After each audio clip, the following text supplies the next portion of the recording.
Primeiro de que tudo, se você perguntou se houve a palavra em termo de maldição, nesse sentido que causou efeito para a morte de Raquel em 31:19.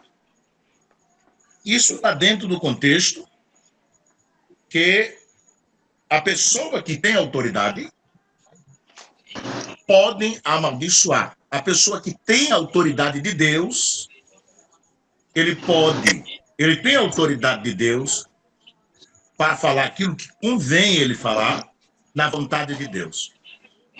Então, ele tem. O homem causou efeito da morte porque ele teve efeito pelo que ele disse. Com quem achar os teus deuses, esses não viva. Com quem achares os teus deuses, esses não viva.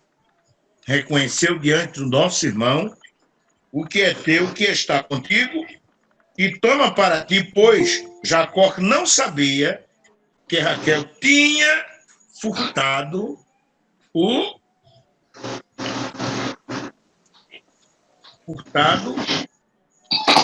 de seu pai,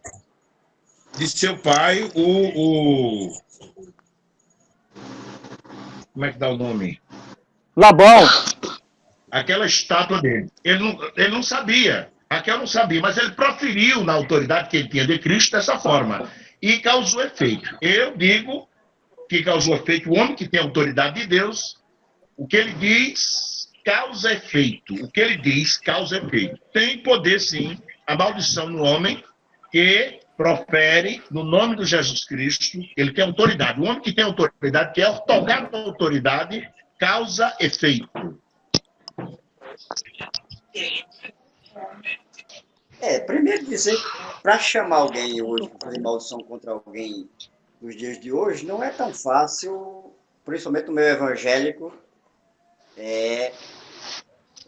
porque o povo, apesar de não ter conhecimento disso, tem muito cuidado de pronunciar a palavra de maldição no meio evangélico, mesmo sem conhecer, está entendendo?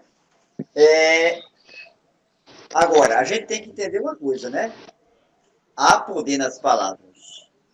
Tanto que está aí o caso a primeira pergunta que os irmãos fizeram, né? Então, o que acontece é que, agora é que, por falta de conhecimento, tá certo? Chamar não, mas por falta de conhecimento, nós evangélicos estamos amaldiçoando muita coisa, inclusive nossa, por não saber que há um poder nas palavras, como disse o irmão anteriormente aí, né? Quem tem autoridade, né? Pais, pastores, líderes, chefes de departamento, enfim. Então, esse povo tem poder de amaldiçoar. O que não é bem o caso de Balaão, porque ele não era uma autoridade, mas ele era um profeta. E foi assalariado, né? Assalariado para amaldiçoar Israel. E o que foi que Deus disse? Que ele não fosse. Por que Deus disse que ele não fosse? Porque ele tinha poder de amaldiçoar. Os irmãos entenderam? Deus preveniu ele que não fosse por isso, porque ele poderia amaldiçoar. Evidentemente, Deus não permitiria. Mas deixa eu lhes dizer uma coisa aqui. O grande problema hoje de maldições que são uma prática normal no nosso meio evangélico. Essa é a grande verdade. Se nós aprofundarmos bem esse assunto hoje, eu acho que esgote hoje, porque é volumoso demais. Então, o que acontece? O que era que Deus queria? Que Balaão não fosse porque tinha poder de maldição, mas Deus não deixaria. Só que a maldição que Balaão proferisse, propalasse, teria um retorno para ele. Eu não sei se os irmãos lembram que é bíblico a lei do retorno. Foi o que Jesus disse: aquilo que o homem semeia é o que ele colhe. Então, se Balaão semeasse maldições, um dia ele receberia de volta. Isto é o que eu entendo para hoje. Por falta de conhecimento, estamos amaldiçoando. E maldição vai, mas tem retorno. Quando alguém reclamou dos discípulos de Jesus que, olha, não lavam a mão antes de comer, foi o que Jesus disse. O que contamina o homem não é aquilo que entra, mas aquilo que sai, aquilo que propala, aquilo que fala, temos que ter muito cuidado, porque a maldição é um fato, é bíblico. Vocês vão se surpreender hoje com o que nós vamos dizer aqui. Eu tenho certeza que todos nós, inclusive eu, vamos ser surpreendidos até porque, pela primeira pronúncia do primeiro irmão que se pronunciou a respeito desse assunto, eu digo, vamos muito longe e, com certeza, vamos sair daqui abençoados. Tanto nós estamos no discurso, como quem está ouvindo. Então, a prática de hoje é o seguinte: muita gente no evangelho estão amaldiçoando por inocência, não sabe o poder que há no verbo, tá? Mas o grande problema não é o amaldiçoar o alvo da maldição. O problema é que a maldição um dia, a lei do retorno volta, e eu acho que, no caso de Balaão, o que nos deixa de ensino dessa passagem de Balaão é esse, que a gente tem que ter cuidado nas palavras por causa do retorno. Deus não ia deixar Balaão amaldiçoar o povo dele de jeito nenhum, até porque a Bíblia diz o quê? Como é que tu pode amaldiçoar a quem Deus já abençoou? Está lá, né? Nesse mesmo contexto aí, que eu não me lembro agora dos versículos. Então Deus não deixaria. Mas estava preocupado em Balaão propalar, porque certamente um dia a maldição voltaria para Balaão, que era um profeta de Deus, embora um mau profeta, porque ele era assalariado. Como os profetas de hoje, né, que estão ganhando, são assalariados para pregarem nos púlpitos da igreja. Esta é a minha colocação. Eliseu é autoridade.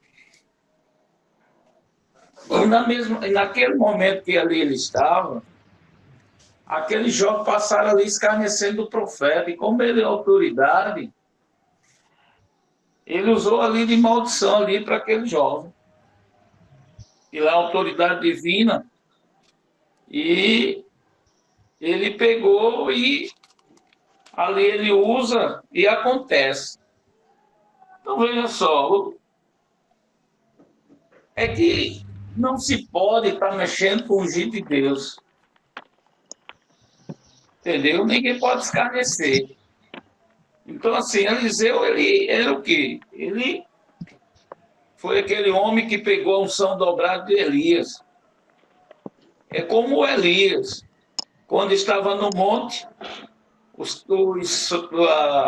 ali o soldado assírio foi lá no monte, a mando do rei, para chamar Elias. Quando ele chamou o homem de Deus, desce daí.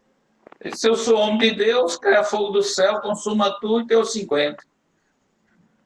Então, a mesma coisa que Elias tinha autoridade para profetizar, tá certo? Justiça para aqueles homens, Eliseu também usou, porque assim foi afrontado por eles. Eles se escarneceram de Eliseu. E ele era um representante do céu. E aí ele profetizou sobre eles. Então, hoje a gente vai analisar que se a gente profetizar maldição sobre esse povo, vamos ver que hoje na graça a gente já não usa mais isso. Até porque Jesus Cristo não ensinou. Eu me lembro que os discípulos, quando eles estavam pregando, eles estavam caminhando, eu não lembro bem da passagem, mas o discípulo perguntou a Cristo se poderia também usar dessa autoridade para que assim pudesse consumir, e Cristo não permitiu que usasse dessa forma. Com Cristo a gente já não vê isso. Essa autoridade que tinha Elias, que tinha Eliseu. Nenhum dos discípulos, só Paulo, quando foi afrontado, mas Paulo não usou para consumir ou para matar ninguém. Ele usou para que alguém fosse cego. Então, quando Paulo se sentiu afrontado por isso, o que ele chegou foi que chamou a pessoa e disse: olha, que tu fique cego. E Paulo usou dessa autoridade, mas ninguém. Eu vejo que hoje a gente vai pegar essa autoridade assim, se alguém afrontar a gente não vai usar para que Deus extermine ninguém, até porque o amor de Deus é maior do que as afrontas que nós levamos. Tá? Como o próprio Cristo disse aos fariseus, quando eles chamavam Cristo de Beuzebu, de comilão, beberrão, e Cristo disse, olha, se você escarnecer de Deus ou do Filho, terá perdão, mas do Espírito Santo, não. Mas ele não usou dessa autoridade para amaldiçoar a nenhum daqueles que estavam ali afrontando ele. Então, hoje é bem diferente. Nós não usamos de maldição sobre ninguém. Entendeu? Porque o amor de Deus, ele descer sobre os nossos corações. Se alguém afrontar, como diz Cristo, se alguém der uma tapa na tua cara, dê a outra. Se o teu inimigo te odeia, ame ele. Se ele quer andar contigo 1 quilômetro, ande 2 com ele. Se ele quiser a tua capa, dê a túnica. Então, no Novo Testamento a gente não vê isso, mas no Velho a gente vê. Eles usando de autoridade contra aquele povo. Mas hoje eu não vejo por aí. Até porque a gente tem que suportar esse povo inimigo. Se o homem é culpado de um crime que merece morte, for morto e pendurado no madeiro, não deixe-o morto no madeiro durante a noite. Enterre-no naquele mesmo dia, porque qualquer que for pendurado no madeiro está debaixo da maldição de Deus. Não contaminem a terra, que o Senhor, o seu Deus, lhe dá por promessa. Amém. Então, eu vejo aqui que se eu me encontrasse com um camarada ateu e me fizesse essa pergunta, eu ia, com certeza, eu não, mas usando a Bíblia, porque a mesma diz que quem convence o pecador da justiça, do pecado, do juízo, é o Espírito Santo. Né? Então, bom, se nós olharmos direitinho para o texto, nós vamos observar que esse mesmo texto de Deuteronômio, que dá ênfase para que o tal seja maldito, esse mesmo texto o exime da sua maldição, que no caso é Jesus Cristo. Olha só, ele diz assim, se um homem culpado de um crime, ele está dizendo, o texto está dizendo, se um homem culpado de um crime. E a pergunta é, qual foi o crime que Jesus cometeu? Então, nesse mesmo versículo aqui, a gente já vê um respaldo para desfazer a tese do ateu. Em Isaías, capítulo 53, Isaías, capítulo 53, versículo 12, diz assim a palavra do Senhor. Por isso, eu lhe darei uma porção entre os grandes, e ele dividirá os despojos com os fortes, porquanto ele derramou sua vida e a morte, e foi contado entre os transgressores, pois ele levou o pecado de muitos, e pelos transgressores intercedeu. Então, esses textos aqui nos dá uma prova cabal de que Cristo, ele se fez maldição por nós. Né? Então, se o ateu, ele pega esse texto de Deuteronômio para dizer que ele é amaldiçoado e que ele não tem poder para libertar, na verdade, como ateu, ele tem que alimentar a terra dele. Agora, cabe a nós, como servos de Deus, conhecedores da palavra, tentar desfazer. Por isso que a pergunta é como convencer um ateu, né,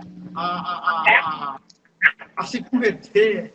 A pergunta é, então, como converter um ateu em Cristo quebrou essa maldição? Né? Então, lá em Isaías 53, eu hoje pesquisando, eu vi isso aí. Ele foi contado entre transgressores, mas não cometeu nenhum pecado. Agora, esse mesmo ateu que crê que Cristo é maldito por causa de um versículo do Antigo Testamento, e, na verdade, ele foi, né, feito maldição por nós. Está escrito isso. Ele agora vai ter também que crer lá em 2 Coríntios, que diz o quê? 2 Coríntios 5, 21, que diz: Cristo se fez pecado por nós, para que nele fôssemos feitos justiça de Deus. Então, Cristo, ele se fez, ele não foi amaldiçoado por Deus, ele se fez maldição. Né? Como também no livro do próprio Isaías, capítulo 53, 4 e 5, o profeta vai dizer que ele se fez maldição por nós. Ou seja, ele assumiu a punição e a condenação que era nossa.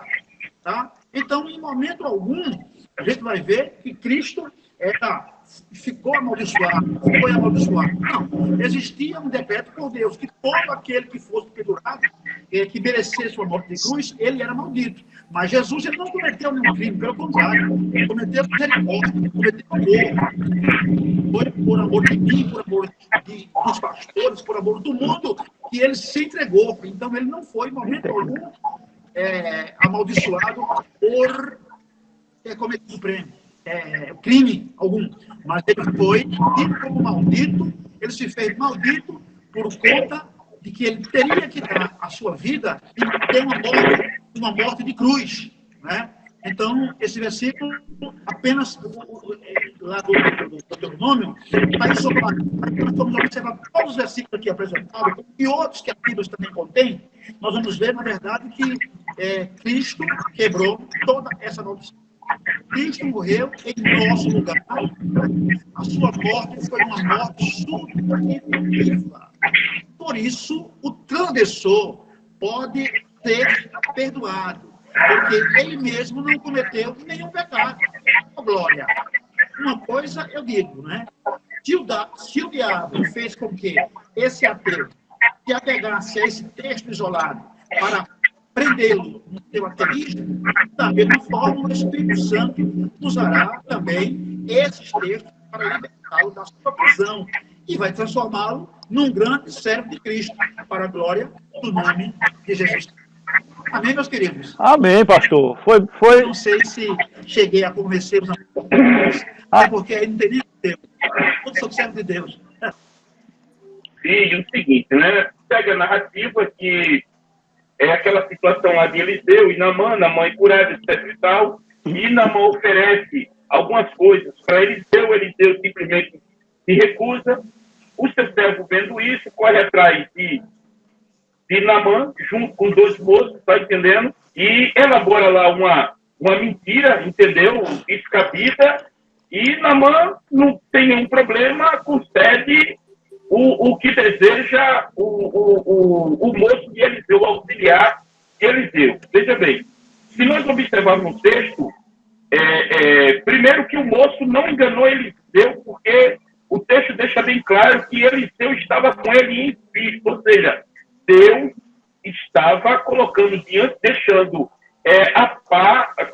Eliseu a par de tudo que estava acontecendo. Segundo, pastor, eu acredito que aquilo ali, aquela situação que o foco ali não foi a dádiva de Naamã para Eliseu, mas sim a manifestação da glória de Deus na vida de um homem ímpio, para mostrar que o Deus de Israel é o único Deus. Então, o objetivo, não só do texto, mas trocando miúdos de uma certa forma, era que o povo de Israel deveria revelar o texto como o único Deus verdadeiro, que é o Deus de Israel, para aquelas nações pagãs, e que os demais deuses não poderiam fazer nada. Veja bem, o que é que acontece? O propósito ali era a glória e o louvor de Deus, e não apenas uma recompensa. Porque se nós olharmos ainda no texto, o próprio Eliseu vai dizer que aquele não era o momento para receber algum tipo de recompensa. Não era o momento. Isso supõe que haveria um outro momento, mas não aquele. Então, eu acredito que a maldição ali sobre o servo de Eliseu, o auxiliar de Eliseu, o secretário de Eliseu, foi porque aquela situação ali, como as outras das Escrituras, era para a glória de Deus e não por interesse próprio. Porque se Eliseu quisesse receber, não haveria problema nenhum. Eliseu que se recusou a receber, porque acredito eu que o propósito ali era revelar ao Deus de Israel a um homem ímpio, descrente, idólatra, entendeu? E não receber alguma coisa a respeito disso. Então, a maldição ali foi porque a glória deveria ser para Deus, entendeu? A palavra de maldição que Eliseu proferiu sobre o seu rosto foi porque a glória foi ser para Deus e não por interesse. E não por questões de troca, entendeu? Porque isso, quem fazia, eram os curandeiros pagãos. Quem tinha esse tipo de prática, como ainda hoje há, nas religiões de mistério, nas religiões de ocultismo, quem faz isso são os pagãos. E não servos de Deus, ao Deus de Israel. Por quê? Porque o propósito era manifestar a glória do único e verdadeiro Deus, o Deus de Israel. E não ele se comportar como se comportavam os pagãos. Então a maldição foi por causa disso. E a palavra de maldição sobre ele, acredito que tenha sido por causa disso. Que o propósito era manifestar a glória de Deus, manifestar o único Deus verdadeiro, que era justamente, naquela situação, o Deus de Eliseu.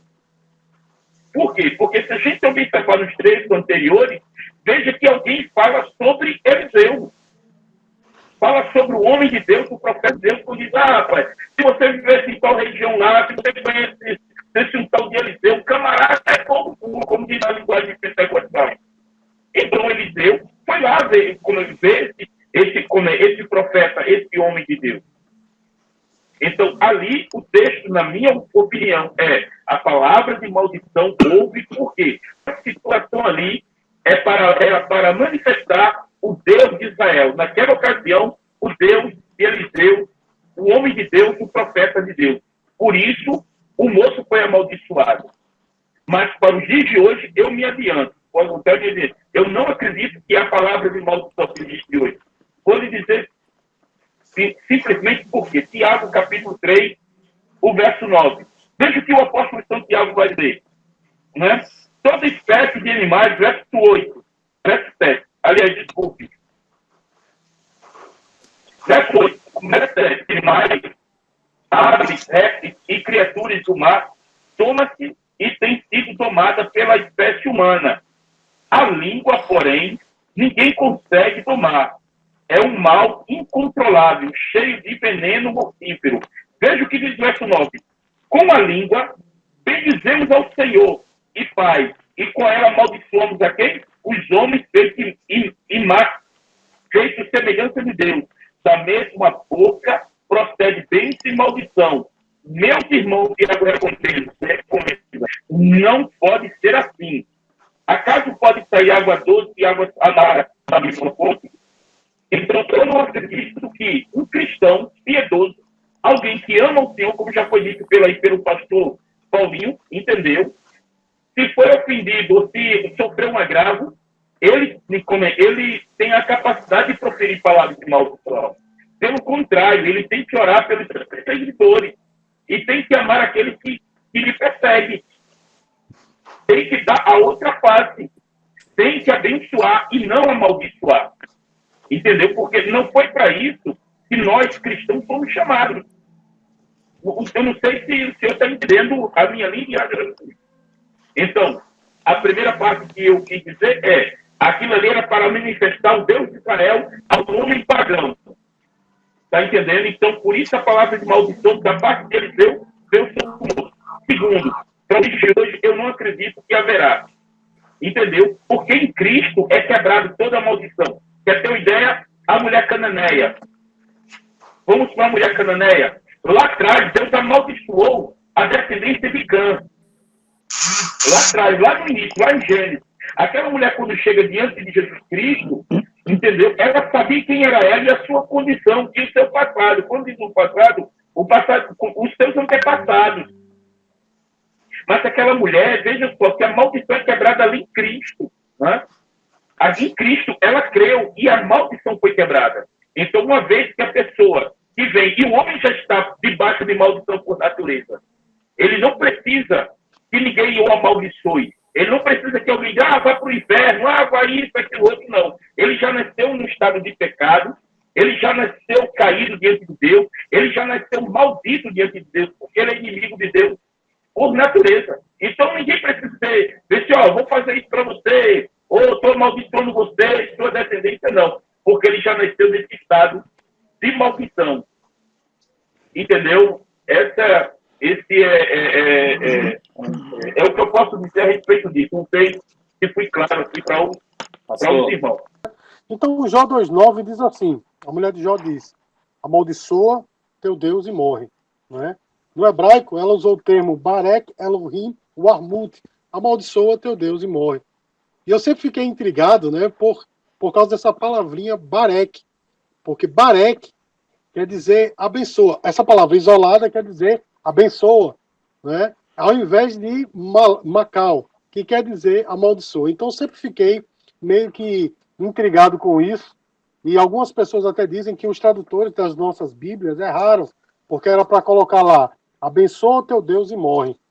Mas nós temos que entender que o hebraico ele é traduzido por meio do contexto, né? Porque o hebraico é uma língua muito pobre, que uma palavra só serve para diversas coisas. Então, o hebraico ele é traduzido no contexto. Então, no contexto da passagem, nós colocarmos ali abençoa a Deus e morre seria ilógico, já que ela estava ali no último recurso, né, para a vida do seu esposo.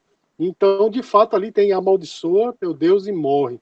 E o entendimento de algumas pessoas hoje é que, por causa disso, a maldição é tão pujante que se pode amaldiçoar até a Deus.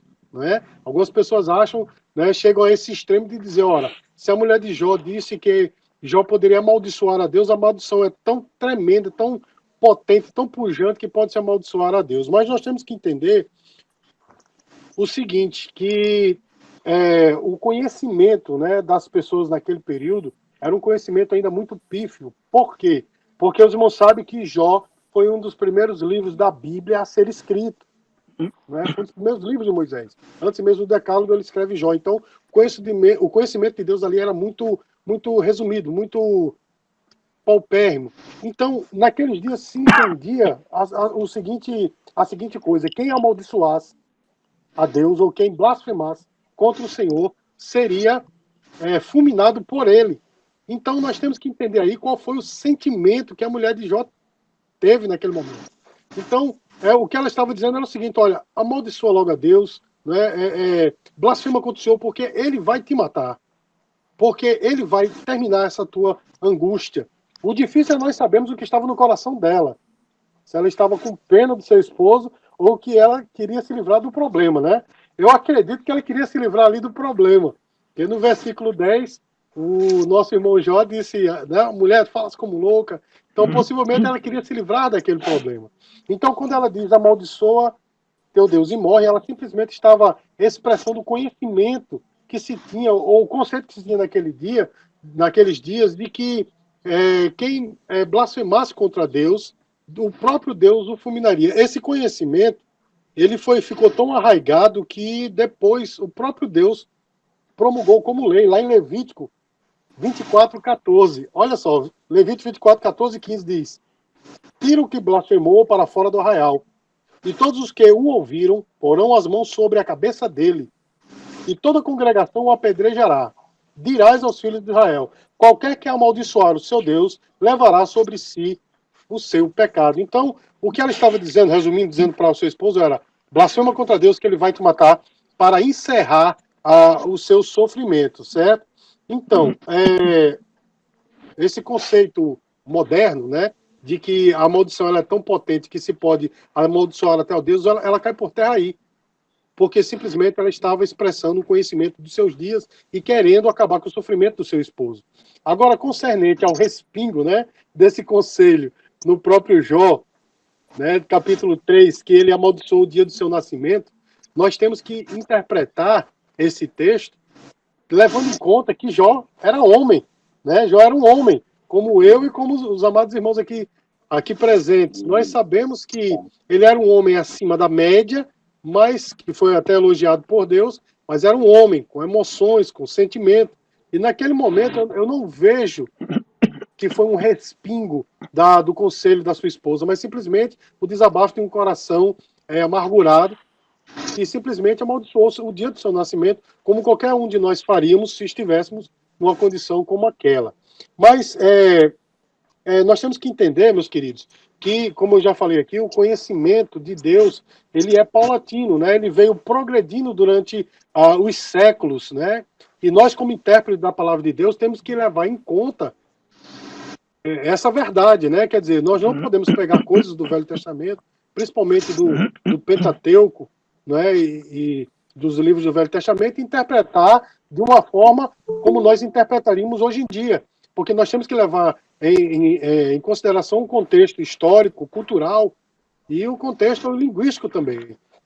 Então, o nosso objetivo como intérprete da palavra é saber o que os leitores originais entenderam para daí fazer a interpretação para poder aplicar para os dias de hoje. Resumindo, a mulher de Jó não teve poder sobre ele para que o seu conselho respingasse nele e que ele amaldiçoasse de alguma forma o dia do seu nascimento. Agora, meus queridos, eu quero fazer umas considerações que talvez vá de encontro ao que alguns já disseram aí. Porque esse movimento de quebra de maldição ou de maldição hereditária é um movimento relativamente novo, porque ele é um movimento que ele iniciou-se lá nas décadas de 50 e 60 com homens como T.L. Osborne, Kenneth Copeland, Kenneth Hagin e William Sec Kenyon, né? Essa turma aí começou a pregar esse tipo de doutrina, né?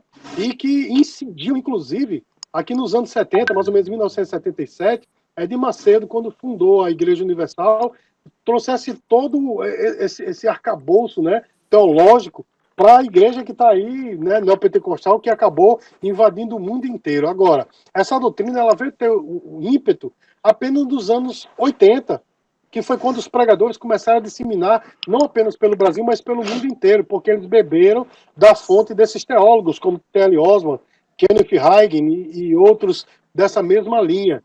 E aí eu fico a perguntar, e a igreja do passado, que não tinha esse conhecimento elevado que esses camaradas dizem ter, né, sobre quebra de maldição e etc.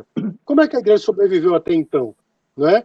Porque justamente, meu irmão, isso, meus amados e queridos, isso foi uma interpretação dada a alguns textos da palavra que acabaram culminando nisso tudo, certo? E eu comparo, veja só, eu comparo os proponentes dessa teologia, né, de quebra de maldição com os feiticeiros. Sabe por quê? Porque na magia, eles dizem que o feiticeiro ele tem o conhecimento de códigos, de rituais e de palavras que podem manipular o universo. Veja se não é a mesma coisa que esses camaradas eles propõem, porque a palavra, para eles, é um ser autônomo. Quando você diz uma palavra, ela tem um poder criador. Quando a Bíblia diz que a palavra que tem um poder criador é a palavra de Deus. Deus é o único que tem o poder criador da palavra. Então, veja só, como foi citado aí, né? A boca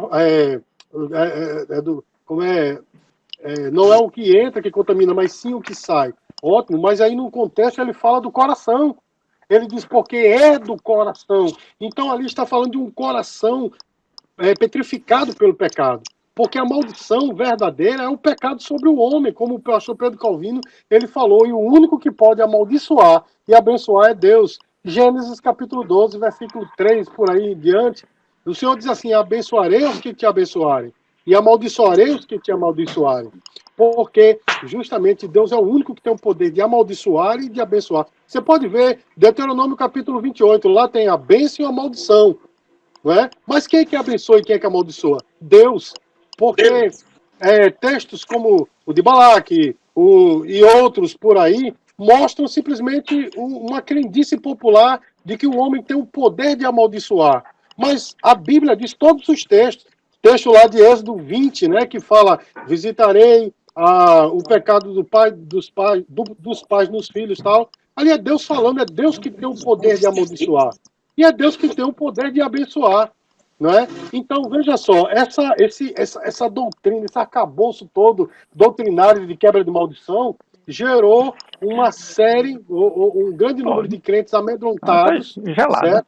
De crentes que não têm segurança na salvação, não é? E que vivem a vida amedrontados de serem amaldiçoados. Irmãos, pasmem. Há pessoas que acreditam que há pessoas salvas, mas não libertas. Eu vou repetir porque é uma coisa tão absurda que eu vou dizer. Existem pessoas salvas, mas não libertas. E aqui eu separei da minha pequena biblioteca, eu separei um livro aí, não sei se os irmãos estão conseguindo ver, porque fica ao contrário, né? Mas esse livro aqui, ó, de um pastor bastante conhecido, chamado Marcos de Souza Borges, conhecido como pastor Cote. Esse camarada aqui, nesse livro, ele diz isso. Há pessoas salvas, mas não libertas. Inclusive que é necessário fazer um curso, ir para Minas Gerais, fazer um curso com ele para virar um libertador, para que possa libertar as pessoas. Olha só, esse livro eu não sei se está à venda, porque uma pessoa que fez o curso, ele hoje frequenta a nossa igreja, é membro da nossa igreja, ele me deu este livro, eu não sei se está à venda, mas esse curso ele existe, fazendo com que as pessoas se tornem libertadores das outras. E aí eu vou para as minhas considerações finais aqui e dizer que essa doutrina, ela tem um ataque terrível, sabe a quê? Um ataque terrível à suficiência do sacrifício de Cristo. Porque as pessoas estão acreditando, meu irmão, que é necessário uma oraçãozinha, um ritual, uma corrente, para poder completar o sacrifício de Cristo. Meu irmão, misericórdia. A Bíblia diz que aquele que está em Cristo, nova criatura é. As coisas velhas passaram e tudo se fez novo. 1 João capítulo 5, versículo 18, diz assim: aquele que nasceu de Deus não vive na prática do pecado e o maligno não lhe toca. 2 Coríntios capítulo 2, a partir do versículo 14, a Bíblia diz que o Senhor Jesus, ele rasgou o escrito de dívida e encravou na cruz, e ali na cruz ele expôs os demônios, as potestades, a ignomínia, a vergonha pública. Isso quer dizer, meu irmão, que o demônio ele já está vencido nas nossas vidas, ele não tem mais poder. Podem fazer macumba, já fizeram macumba para mim. Eu já saí da minha casa, encontrei no terraço, no jardim da minha casa, uma boneca toda... Como? Eu não entendi. Desse jeito eu falo em língua, desse jeito aí. Então, eu já encontrei, meu irmão, uma boneca mulambenta no jardim da minha casa, e alguém disse que era um trabalho para acabar com o meu casamento. Meu irmão, vai fazer... Só uma pergunta. Porque o senhor continua sendo continuista? Hein? Porque o senhor é continuista. Me diga por quê. E quero agradecer aqui o pastor Quito por me chamar de reformador. Muito obrigado, pastor Quito. Eu não mereço fazer Então, meus queridos, deixa eu só concluir. Então, hoje em dia... Eu quero só concluir, posso? Pode. Posso concluir? Pode. Então, veja só. Veja só, meus queridos. Hoje em dia, as pessoas acham mais fácil orar para expulsar o espírito da fofoca do que fazer com que o homem entenda que fofoca é pecado, pela palavra de Deus. É mais fácil o homem orar para que deixe de ser adúltero do que fazer com que a pessoa entenda que adultério é pecado pela palavra de Deus. As pessoas estão tirando a sua responsabilidade, né, dos ombros e jogando em cima das entidades, das palavras de maldição. Meu irmão, isso é falta de caráter. É preciso receber Cristo como Salvador de verdade. Então, palavra maldita, meu irmão, palavra de maldição... Palavra maldita, palavra de maldição, não tem poder sobre nós. Não tem poder, porque verdadeiramente na cruz, meu irmão, Jesus já venceu todos os principados e potestades. Eles estão aí, o mundo jaz do maligno, o demônio está na potestade aí do ar. Porém, meu irmão, não tem poder nenhum sobre nós. Agora, eu não sei se meu tempo já estourou. Agora, o diabo, ele é o pai da mentira. Então, o que ele faz? Ele se arroga como alguém que tem poder sobre a vida dos crentes, de poder endemoniar um crente, de poder derrubar um crente. E os crentes que acreditam nessas quebras de maldições acabam caindo nessa conversa. E pior, meu irmão, fazem com que os proponentes dessas quebras de maldições sejam vistos como grandes homens de Deus, como homens, né, que têm um poder miraculoso, como homens que têm um conhecimento elevadíssimo, como esse camarada aqui, meu irmão. Eu escrevi uma análise desse livro no meu blog. Se você entrar lá, existe até palavras de baixo calão contra a minha pessoa, porque dizendo que eu estou atacando este homem, quando eu não ataco, eu ataco a sua teologia mórbida. Então, meus queridos, nós estamos vivendo num tempo que as pessoas gostam de história da carochinha. Nós estamos vivendo num tempo que as pessoas gostam de mitologias, mas não da palavra de Deus. E há uma... Não é Ricardo Castro, não, é Ricardo Zwingli. Esse homem. E há, meu irmão, uma segurança na salvação. E há uma segurança na palavra de Deus, meus queridos. Nós temos que estar seguros na palavra de Deus. Para resumir, essa questão de se maldição tem poder hoje ou não, nunca teve. O único que tem poder de amaldiçoar é Deus. O único, está na palavra. Todos os textos em que você vê alguma coisa a respeito de maldição é Deus amaldiçoando o pecado, amaldiçoando a desobediência e abençoando os obedientes. Nós vemos assim. Então, é bíblico, meu irmão. Então, torcendo-se os textos, a que as pessoas chegam à conclusão de que a maldição ela é ainda para os nossos dias. Mas